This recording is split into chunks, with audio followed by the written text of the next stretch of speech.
عزیزان گرامی تو اس نے تعویلیں پیش کی، کہا مجھے آگ سے بنایا، اسے مٹی سے بنایا، میں افضل، یہ مفضول، میں بڑا، یہ چھوٹا، میں بڑا ہو کے اس کا کیوں سجدہ کروں؟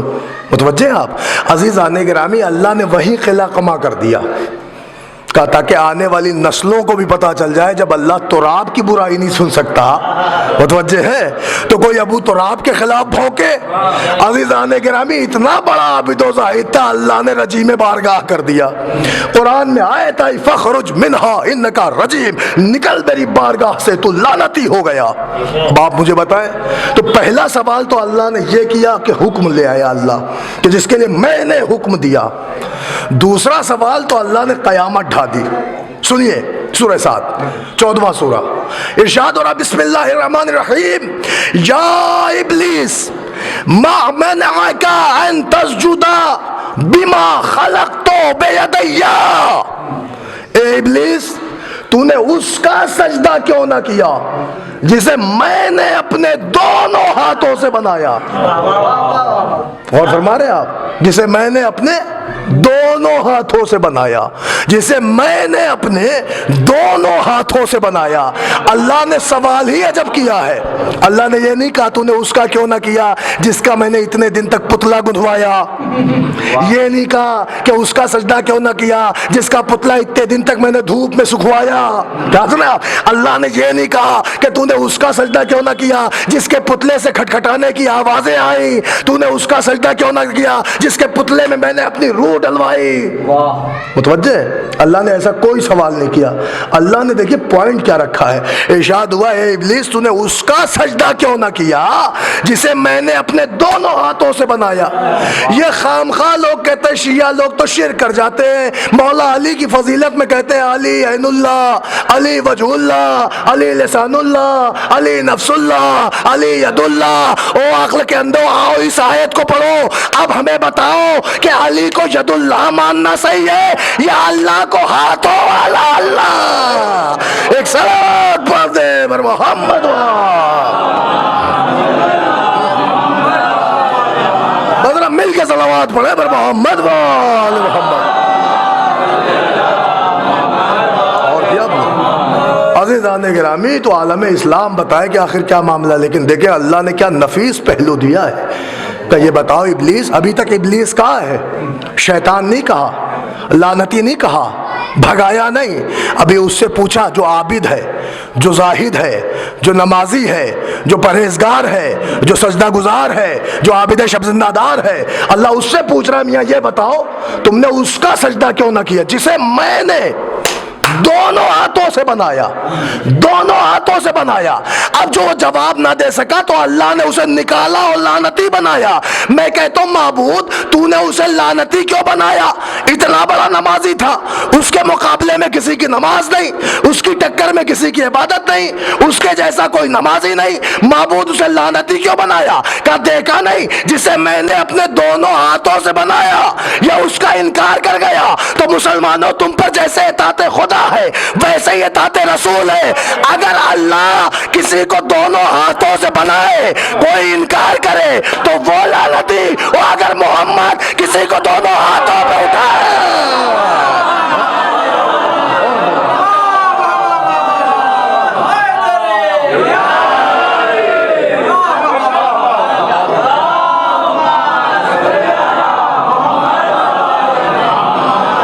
مل کے ایک صلوات پڑھ لے پر محمد وآل محمد۔ اچھا ایک اور صلوات پڑھ لے پر محمد وآل محمد۔ عزیزان گرامی تو آپ دیکھیں پروردگار عالم نے کتنا نفیس سا اشارہ دے کے بتایا۔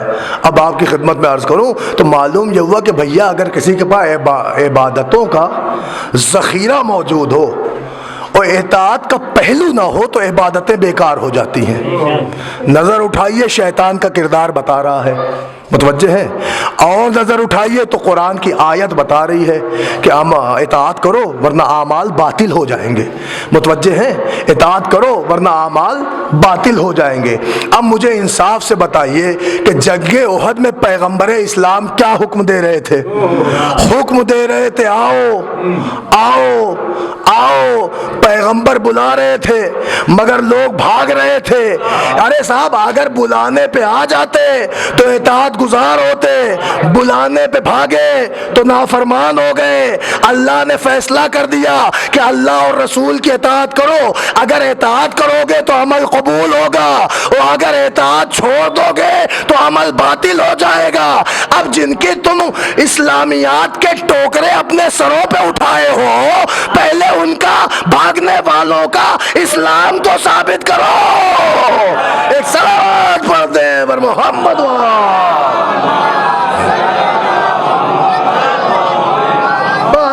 گرامی اسباب رحمت کو سمیٹنا ہے, گفتگو تمام کرنا ہے, تو لہٰذا اس نے اپنی بدعقلی دکھائی اور جہالت دکھائی جو اکڑ گیا اللہ کے سامنے, اور اکڑ کے اس نے کہا میں آگ سے بنا ہوں, میں نہیں کر سکتا. عزیزان گرامی اب آپ ذرا سا ایک حدیث میں آپ کو سنا دوں اور بات کو آگے بڑھاؤں. دیکھیں ہمارے یہاں بڑی معروف کتابیں ہیں, اصول کافی کتب اربعہ میں سے ہے, اس کی میں ایک حدیث سناتا ہوں آپ کو. آپ خالی اس سے اندازہ لگائیے. ہمارے امام غالباً امام ششم حضرت امام جعفر صادق علیہ السلام, چھٹے امام فرماتے ہیں جب حضرت آدم دنیا میں آئے تو اللہ نے جبریل کے ذریعے آدم کے پاس 3 تحفے بھیجے. ایک تھا تحفہ حیا, ایک تھا تحفہ دین, اور ایک تھا تحفہ عقل. اللہ نے 3 تحفے بھیجے اور یہ کہا کہ ان تینوں کو لے کے جاؤ, آدم کے پاس رکھنا اور ان سے کہنا اس میں سے ایک لے لو, 2 واپس جائے گا, 2 ہم اپنے ساتھ واپس لے آئیں گے. تو جبریل بھی حضرت آدم کے پاس آئے. دیکھیں آپ کی موثق کتاب اصول کافی باب العقل سے حدیث ہے. مولا فرماتے ہیں کہ حضرت جبریل آدم کے پاس 3 تحفے لے کے آئے, اور آن کے جبریل نے حضرت آدم سے کہا آدم یہ اللہ نے تمہارے لیے 3 تحفے بھیجے ہیں, مگر شرط یہ کہ ان تینوں میں سے ایک چوز کرو, 2 ہم اپنے ساتھ واپس لے جائیں گے. متوجہ ہیں آپ؟ تو حضرت آدم نے کہا بھائی وہ تحفے تو بتاؤ کیا ہے. تو جبریل نے کہا ایک تحفہ ہے تحفہ حیا, غیرت, شرم کا, اور دوسرا تحفہ ہے تحفہ دین. متوجہ ہیں؟ پھر کہا اچھا تیسرا تحفہ, تو حضرت آدم سے جبریل نے کہا تیسرا تحفہ ہے تحفہ عقل. غور کریے گا, 3 تحفے حضرت آدم کو بتائے. اچھا آپ یہ بھی سن لیں کہ جبریل نے یہ بھی کہا ان تینوں میں سے کسی ایک کو آپ لے لیں, 2 ہم اپنے ساتھ واپس لے جائیں گے. اللہ کا شکر ہے کہ آدم تھے, مولوی نہیں تھا. اور فرمائے آپ, ورنہ حضرت جبریل کو زحمت ہی نہ ہوتی. مولوی ہوتا تو کہتا رہے آپ کیوں زحمت کریں گے, ڈھو کے لائیں پھر ڈھو کے لے جائیں گے. عزیزان گرامی لیکن حضرت آدم نے کہا ٹھیک ہے ہمیں تحفہ چاہیے. کہ کون سا لوگے, تحفہ عقل یا حیا یا دین؟ آدم نے کہا مجھے عقل دے دو. اور کیا آپ نے کہا اچھا عقل, دین نہیں لیں گے؟ کہا عقل تو لے لی. کہا حیا نہیں لیں گے؟ کہا عقل تو لی ہے نا. اب سنیے جملہ, حضرت آدم نے عقل لے لی, عقل, تو جبریل مڑے دین کی طرف, جبریل مڑے حیا کی طرف, اور انہوں نے ایک جملہ کہا. مڑتے ہی جبریل نے کہا اے حیا اے دین, پہلے سے یہ طے ہوا تھا کہ تینوں میں سے ایک آدم لے لیں گے, 2 کو ہمارے ساتھ چلنا پڑے گا. تو حیا تیار ہو جاؤ, چلو میرے ساتھ. حیا نے کہا جبریل بسم اللہ آپ جائیں, اس لیے کہ حیا وہیں رہے گی جہاں عقل ہو. متوجہ ہیں آپ؟ جہاں عقل ہو. تو عقل ہے کیا؟ کہ عقل کا معیار یہ ہے کہ اس کے اندر اطاعت ہوتی ہے, اور جہل کا معیار یہ ہے کہ اس کے اندر بغاوت ہوتی ہے. تو جو اطاعت گزار ہو وہ عقل ہے, جو بغاوت کرے وہ جہل ہے, جو بلانے پہ آئے وہ عقل ہے, جو بلانے پہ بھاگے وہ جہل ہے. حضرت آدم نے عقل لے لی, عقل معلوم ہو حیا سے کہتے چلو واپس, تو حیا نے کہا ہم عقل کو چھوڑ کے نہیں جائیں گے.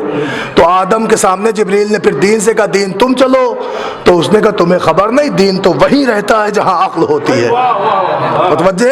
یہ آپ کے مولا کی حدیث. اب جملہ عرض کروں, اس کا مطلب حیا بھی وہیں رہے گی جہاں عقل, دین بھی وہیں رہے گی جہاں عقل. جہاں عقل ہوگی وہیں دین ہوگا, جہاں عقل ہوگی وہیں حیا ہوگی. اب سمجھ میں آیا, حیا کا مقدر ہے اطاعت گزاری, جہل کا مقدر ہے نافرمانی. اب نظر اٹھا کے تاریخ میں دیکھیے کہ پیغمبر کا حکم ہوا آؤ, تو جو ٹھہرا رہا وہ عقل مسلمان جو بھاگ گیا وہ جاہل. اب دنیا ہم سے پوچھتی اسلام کس سے لیے ہو؟ ہم کہتے ہیں عقل مندوں سے لیے ہیں، جاہلوں سے نہیں لیے ہیں. لیکن جنگ احد نے فیصلہ سنا دیا کہ علی نے کھڑے ہو کے بتایا کہ ہمارے پاس حیا بھی ہے، عقل بھی ہے، دین بھی ہے. بھاگنے والوں نے بتا دیا کہ جو بھاگ گئے وہ بے دین ہو گئے، بے حیا ہو گئے. ایک صلوات پڑھ دے پر محمد واد.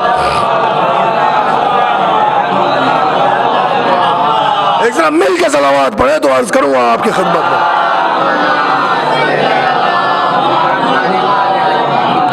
بس سن لے جلدی سے دو چار باتیں اور آپ کی خدمت میں ہو جائیں. تو عزیزان گرامی معاملہ ہے اطاعت کا. تو اطاعت ہمیں اللہ کی کرنا چاہیے، رسول اللہ کی کرنا چاہیے، صاحبان امر اہل بیت کی کرنا چاہیے. اب سنیے اطاعت، خدا کی قسم کائنات میں جیسی اطاعت اللہ کی رسول نے کی کوئی نہیں کر سکا. اس زمرے میں ہزاروں واقعات، ہزاروں معجزات، ہزاروں تشبیہات آپ بیان کریں، پورا قرآن بھرا ہے. اور جیسی اطاعت رسول میرے علی نے کی، نظام اس کو لے، جیسی اطاعت رسول میرے علی نے کی کوئی نہیں کر سکا. لیکن عزیزان گرامی علی نے اس لیے اطاعت کی کیونکہ علی عاقل تھے، جاہل نہیں تھے. متوجہ ہیں؟ سب سے بڑی دلیل دے دوں عقل مندی کی. آپ خالی جنگ خندق کو دیکھ لیجئے. باقاعدہ محدث دہلوی لکھتے ہیں جنگ خندق میں خالی نبی نے یہ نہیں کہا کون ہے جو کتے کے مقابلے پہ جائے، خالی ایسے ہی نہیں کہا. پہلے پیغمبر نے ہر ایک کو موقع فراہم کیے کہ آپ جائیں، آپ جائیں، آپ جائیں. اور خالی آپ جائیں نہیں کہتے تھے کہ آپ جائیں، جو جائے گا وہ میرا اپنا ہوگا. نہیں غور کر رہے آپ؟ میرے بعد خلیفہ ہوگا، میرا جانشین ہوگا، میرا وصی ہوگا. یہی جملے پیغمبر کے دعوت ذوالعشیر میں بھی تھے، یہی جملے پیغمبر کے میدان خندق میں بھی تھے. پیغمبر نے وہاں بھی یہی کہا تھا، یہاں بھی یہی کہہ رہے ہیں جاؤ. مگر جو جاہل تھے انہوں نے پردہ اٹھایا اور بڑے والے سرکار کو دیکھا اور کہنے لگے سرکار یہ تو بہت بھاری ہے، 1000 پہ بھاری ہے، ہم اس کے مقابلے پہ نہ ٹک پائیں گے. ایک تو پیغمبر کی نافرمانی بھی کر رہے ہیں، دوسرے اپوزیشن کے قصیدے بھی پڑھ رہے ہیں. غور فرما رہے ہیں آپ دیکھیے اس نہج کو. کہا صاحب ایک تو نافرمانی بھی ہو رہی ہے، دوسرے مخالف کا قصیدہ بھی ہو رہا ہے. اور پیغمبر اسلام نے کون ہے جو اس کتے کے مقابلے پہ جائے؟ یہ تو محدث دہلوی نے بھی لکھا کہ ابھی علی چلے تھے کہ پیغمبر کو کہنا پڑ گیا کہ آج کل ایمان کل کفر کے مقابلے میں جا رہا ہے.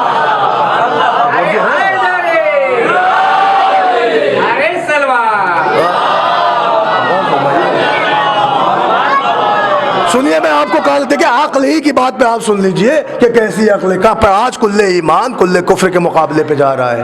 اصل میں تھے تو فوج میں بہت سے، لیکن پیغمبر کی زبان سمجھنے کا طریقہ کسی کے پاس نہ تھا، جہالت سے لبریز تھے.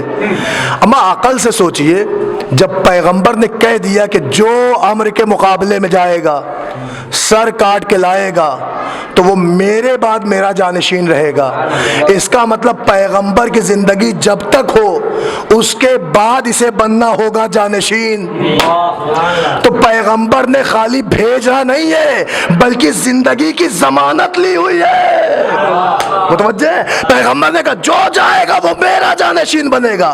کب بنے گا؟ جب سرکار نہیں رہیں گے تو وہ خلیفہ ہوگا، جب سرکار نہیں رہیں گے تو سردار رہے گا، جب سرکار دنیا سے چلے جائیں گے تو وہی جانشین رہے گا. عزیزان گرامی اب بتائیے ان جوہال کمپنی کے اندر میں آپ کی خدمت میں کیا عرض کروں، میں کیسے ثابت کروں کہ بھائی پیغمبر تو پوری زندگی کی ضمانت بھی لے رہے ہیں، تب بھی لوگ نہ تو جاتے ہیں اوپر سے اپوزیشن کا قصیدہ پڑھتے ہیں.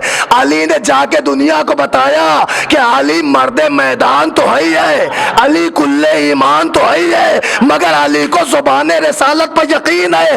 ارے جب پیغمبر نے کہہ دیا کہ میرے بعد خلیفہ ہوگا تو اب کس کی مجال ہے کہ کوئی علی کو تحت کرے؟ ایک صلوات پڑھ دے بر محمد.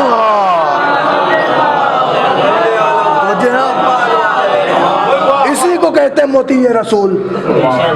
غور فرمایا آپ نے؟ اسی کو کہتے ہیں مطیع رسول. اچھا آپ دیکھیں خالی علی کی اگر اطاعت آپ دیکھیں، میں اشارہ دے دوں اطاعت دیکھیں آپ، تو اللہ بھی کہتا ہے کہ آپ ہجرت کر جائیے. اور فرما رہے ہیں آپ ہجرت کر جائیے اور اپنے بستر پر علی کو لٹا دیجئے. یا اللہ نے کہا نا کہ ہجرت کر جائیے، اپنے بستر پر علی کو لٹا دیجئے. پیغمبر نے کیا بھی ویسے ہی، حالانکہ علی تنہا سو رہے تھے، 300 ننگی تلواریں کھچی ہوئی تھیں، جان سے مارنے والے آمادہ تھے. اور فرمائیے گا ایک صلوات پڑھنے پر محمد والے محمد.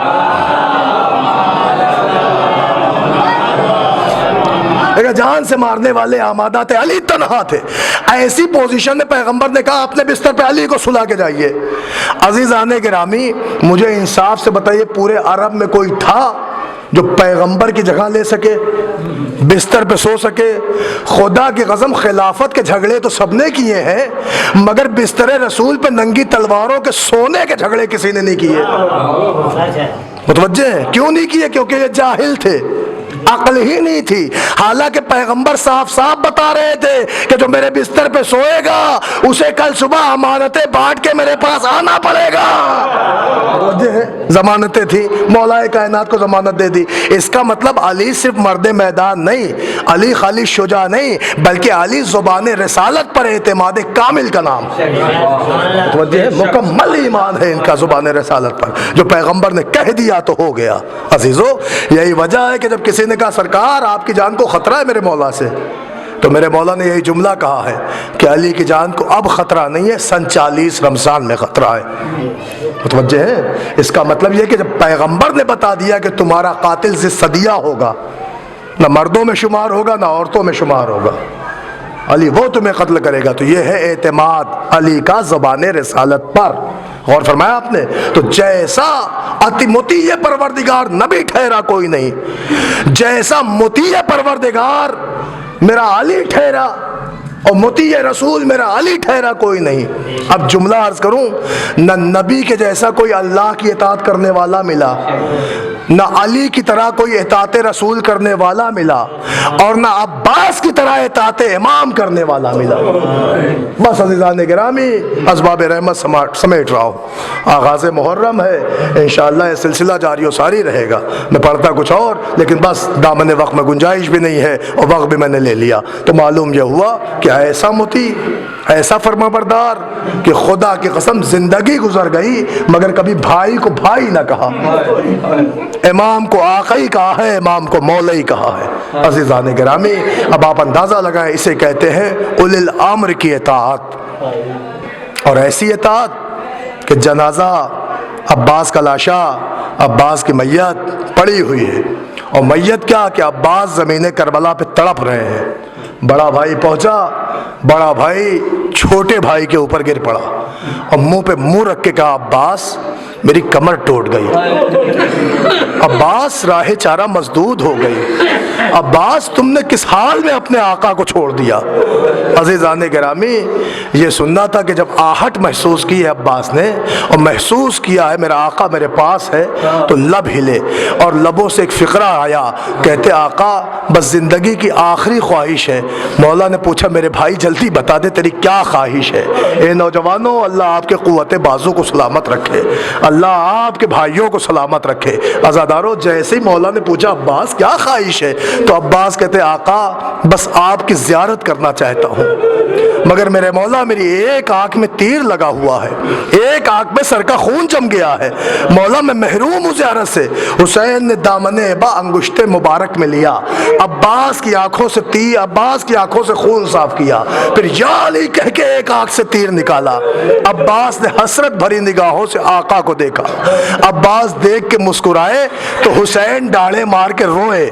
سنیے گا جملہ، عباس دیکھ کے مسکرائے تو حسین ڈاڑے مار کے روئے. عباس نے تڑپ کے کہا آقا ابھی میں زندہ ہوں، یہ میری زندگی میں رونے کے کیا سبب؟ تو حسین نے تڑپ کے کہا عباس تیری تمنا تو پوری ہو گئی مگر میری تمناؤں کا دم گھٹ رہا ہے. عباس تڑپ کے کہتے آقا کون سی تمنا؟ کہتے زندگی بھر آقا مولا کا کبھی پائی نہ کہا. عباس کے لب ہلے، آواز آئی بھیا جسم سے روح پرواز، اجرکم اللہ، اجرکم اللہ۔ خدا آپ کو کوئی غم نہ دے سوائے سید الشہداء کے۔ لو میں نہیں پڑھتا مصائب، لیکن ایک جملہ سن لیجئے کہ شہزادی عباس کی ماں، مادر عباس کو ام البنین اس لیے کہا جاتا تھا کہ ام البنین اسے کہتے، اس ماں کو کہتے جس کو لوگ کہیں بیٹوں والی ماں۔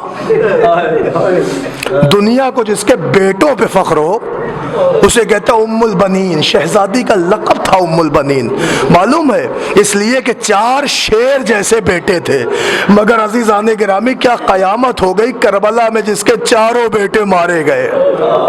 بقیامت سنو آپ، میں جملہ عرض کر دوں، مجلس تمام ہے، 1 منٹ کے اندر مجلس تمام۔ عزادارو تاریخ کہتی ہے جب بی بی ام البنین کو پتا چلا کہ کربلا میں میرے لال مار دیے گئے، گھر اجڑ گیا، میرا آقا مارا گیا، شہزادیوں کی چادریں چھینی گئی، اے عزادارو تو بی بی کا روز کا دستور ہو گیا تھا، روز اجڑی ہوئی قبرستان میں پہنچتی تھی، جنت البقیع میں بی بی ام البنین بیٹھ جاتی تھی، روز پرسہ دیتی تھی، مگر جب بیٹے یاد آتے تھے نا تو روایت کہتی ہے زمین کے اوپر قبروں کا نشان بناتی تھی، کبھی ایک قبر کا نشان کھینچے، پھر دوسری لکیر کھینچے، پھر تیسرا نشان کھینچے، پھر چوتھا نشان کھینچے، اور ایک ایک نشان پہ انگلی رکھتی، اپنے بیٹوں کو یاد کرتی، میرے لال جعفر تو ماں کو چھوڑ کے چلا گیا، تیری ماں تجھے نہ رو سکی، اللہ اکبر۔ پھر دوسرے بیٹے کو یاد کرے، میرے لال تو اپنی ماں کو چھوڑ کے چلا گیا، تیری ماں تجھے نہ رو سکی، دیکھ بیٹا میں اب پرسہ دے رہی ہوں۔ اس کے بعد بی بی کا دستور یہ تھا کہ ہر نشان پہ انگلی رکھتی تھی، لیکن جب عباس والے نشان پہ انگلی رکھتی نا تو جملہ جب کہتی میرے لال غازی بڑا ارمان تھا، اے عباس تو مجھے چھوڑ کے چلا گیا، اے میرے لال میں تجھے رو نہیں پائی، لیکن عباس مجھے معاف کرنا، میں اب بھی تجھے نہیں روؤں گی، ارے میں روؤں گی تو اس غریب کو روؤں گی کہ جس کی ماں کا پہلو توڑا گیا، اے عباس اسے روؤں گی جسے بھوکوں پیاسا سے بھاگ دیا گیا، میں اپنے آقا کا ماتم کروں گی۔ بھائی اتنے میں پیچھے سے ایک آواز آئی، واہ عباسا، واہ عباسا، ارے ام البنین تڑپ گئی، بقبر سیدہ کا رخ کیا، اے شہزادی کنیز کے بیٹے کو یاد کر رہی ہو، ایک آواز آئی، اے ام البنین اگر تم میرے بیٹے کو روئے گی تو میں اپنے بیٹے عباس کا ماتم، واہ عباسا، واہ